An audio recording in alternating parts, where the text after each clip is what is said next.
గుండెల మీద చెయ్యేసుకొని హానెస్ట్‌గా కామెంట్ చేయండి.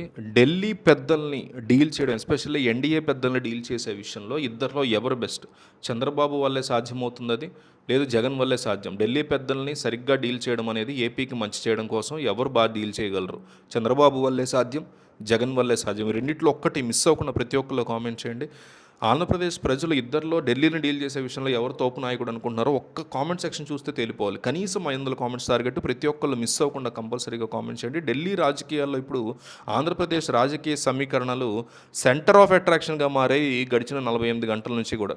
కేంద్ర ప్రభుత్వం ప్రవేశపెట్టినటువంటి మహిళా రిజర్వేషన్ బిల్లు, అలాగే నియోజకవర్గాల పునర్విభజన బిల్లు, ఈ రెండూ కూడా దేశవ్యాప్తంగా ఒక అతిపెద్ద చర్చకి దారితీస్తున్నాయి.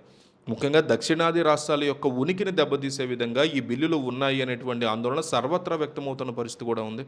జనాభా ప్రాతిపదికన లోక్సభ సీట్లు పెంచడం వల్ల ఉత్తరాది రాష్ట్రాలకి ఎక్కువ లాభం చేకూరుతుందని, దక్షిణాది రాష్ట్రాలకి తీవ్రమైనటువంటి అన్యాయం జరిగిపోతుంది, ప్రాధాన్యత కూడా తగ్గిపోతుందని చాలామంది మేధావులు భావిస్తున్న పరిస్థితి ఉంది. ఈ విషయంలోనే ఆంధ్రప్రదేశ్ రాజకీయ పక్షాల యొక్క వైఖరి కూడా ఇక్కడ చాలా ఇంపార్టెంట్ అండ్ ఆసక్తికరంగా కూడా మారుతుంది. ఒకవైపు రాష్ట్ర ప్రయోజనాలు, ఇంకోవైపు కేంద్రంతో సత్సంబంధాల మధ్య పార్టీలు నలిగిపోతున్నాయి. అన్ని పార్టీలు కూడా ఈ బిల్లుల వల్ల దక్షిణాదికి అన్యాయం జరుగుతుందని తెలిసినా కేంద్రానికి ఎదురు వెళ్ళేటువంటి దమ్ము ఏ పార్టీకి కూడా కనిపించట్లేదు. చంద్రబాబుకి లేదు, పవన్ కళ్యాణ్ లేదు, జగన్కి లేదు, ఎవరికి లేదు. మహిళా రిజర్వేషన్ బిల్లుకి అందరూ మద్దతు ఇస్తున్నప్పటికీ దాని వెనుక ఉన్నటువంటి డీలిమిటేషన్ అంశం మీదనే అసలైనటువంటి రగడ అక్కడ స్టార్ట్ అవుతుంది.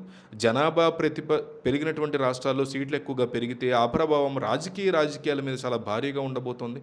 దక్షిణాది రాష్ట్రాలు గత కొన్ని దశాబ్దాలుగా కేంద్రం చెప్పినటువంటి కుటుంబ నియంత్రణ పద్ధతుల్ని పాటించి జనాభా నియంత్రించుకుంటూ వచ్చాయి. దీనికి ప్రతిఫలంగా ఇప్పుడు ఆ రాష్ట్రాల్లో లోక్సభ సీట్లు తగ్గడం లేదా పెరగకపోవడం అనేది అన్యాయం అని ఆబ్వియస్లీ అనిపిస్తుంది మనకి. మరోపక్క ఉత్తరాది రాష్ట్రాల్లో జనాభా యొక్క నియంత్రణ లేకపోవడం వల్ల అక్కడ సీట్లు భారీగా పెరిగేటువంటి అవకాశం కూడా కనిపిస్తుంది.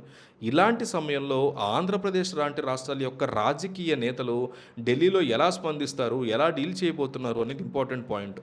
కొన్ని పార్టీల వాళ్ళు ఒక మాట లోపల, ఒక మాట పైగా, ఇంకో మాట చెప్తూ రెండు పరుల మీద ప్రయాణం చేస్తున్నట్టు కనిపిస్తుంది. అన్ని పార్టీలు కూడా వైఎస్ఆర్ కాంగ్రెస్ పార్టీ వైఖరి చూస్తే ఎట్లా ఉందని, వైఎస్ఆర్ కాంగ్రెస్ పార్టీ చాలా విచిత్రంగా ప్రవర్తిస్తుంది ఢిల్లీలో. ఈ పార్టీ అధికారికంగా ఈ పార్టీ కేంద్రం ప్రవేశపెట్టినటువంటి ప్రతి బిల్లుకి మద్దతు ప్రకటించేసింది. అధికారికంగా ఎన్డీఏ కూటమిలో లేకపోయినా చంద్రబాబు కంటే ఎక్కువ కింద పడిపోయి మీద పడిపోయి తన పార్టీ ఎంపీల ద్వారా మద్దతు ఇప్పించేశారు జగన్మోహన్ రెడ్డి. ఇది అత్యంత చేతకంతనం అని చెప్పాలి.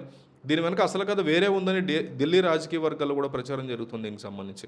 పైకి మద్దతు తెలుపుతూనే లోపల మాత్రం ఈ బిల్లు పాస్ కాకుండా ఉండాలని పార్టీ ఎంపీలు విశ్వ ప్రయత్నాలు చేస్తున్నట్టుగా క్లియర్గా కనిపిస్తోంది. సమాజ్వాదీ పార్టీ అలాగే డిఎంకే వంటి పార్టీల యొక్క ఎంపీలని కలిసి ఈ బిల్లుని అడ్డుకోవాలని కోరుతున్నటువంటి వార్తలు చాలా స్ట్రాంగ్గా వినిపిస్తున్నాయి. మోడీ అలాగే అమిత్ షా యొక్క వైఖరి పట్ల ఉన్నటువంటి భయం వల్ల నేరుగా వ్యతిరేకించేటువంటి ధైర్యం లేక జగన్మోహన్ రెడ్డి ఇట్లా నేరుగా వెనకదారి నుంచి సపోర్ట్ చేస్తున్నారు. మిగతా పార్టీలు కూడా అంతే భయంగా చంద్రబాబు, పవన్ కళ్యాణ్ కూడా అంతే భయంగా సపోర్ట్ చేస్తున్నాయి ఆ బిల్లుకి.